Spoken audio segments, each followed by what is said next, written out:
El voltaje es el causante de la corriente eléctrica. Se genera cuando, cuando las cargas se separan. Es decir, hay cargas que van por un lado, o sea, en las cargas negativas, y las cargas positivas por otro lado. Ahora, ¿qué es un diferencial de potencial? El diferencial de potencial o tensión es el trabajo que hay que realizar sobre una carga positiva, situado en un punto B para desplazarla hasta el punto A. Si dos puntos que tienen una diferencia de potencial se unen mediante un conductor, se producirá un flujo de corriente eléctrica. Ahora, ¿qué diferencias existen entre el voltaje y el diferencial de potencial? El voltaje es la energía por unidad de carga necesaria para que las cargas eléctricas circulen por un circuito. Y cuando hablamos de un diferencial de potencial, nos referimos a la diferencia de energía por unidad de carga entre dos puntos de un circuito. Ahora, ¿qué es la resistencia eléctrica? La resistencia es una medida de la posición del flujo de corriente en un circuito eléctrico. La resistencia se mide en ohms, que se simboliza con la letra griega omega. Ahora, la corriente eléctrica es un fenómeno físico causado por el desplazamiento de una carga, es decir, un ion o electrón.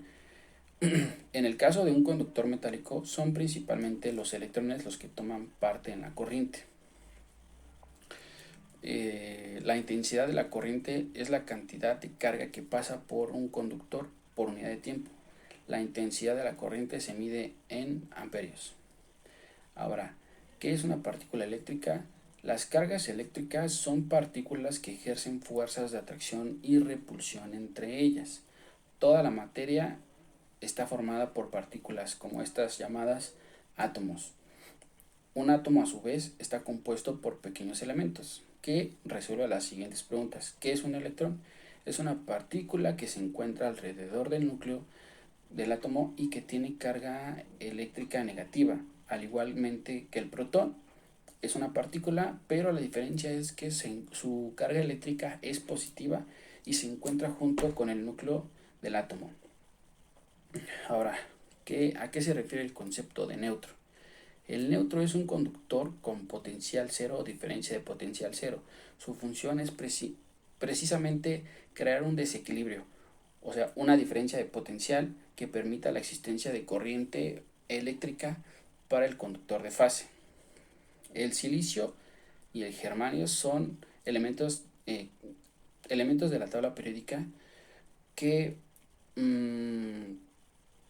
pues se utilizan en la fabricación de semiconductores. Pero ¿por qué se utilizan en la fabricación de semiconductores? Es por el comportamiento que estos tienen, ya sea de aislante o como conductor, dependiendo de la temperatura a la que se encuentren. Este tipo de materiales se denomina así semiconductores y se utilizan para fabricar los componentes electrónicos básicos como el diodo y el transistor. Muchas gracias por su atención.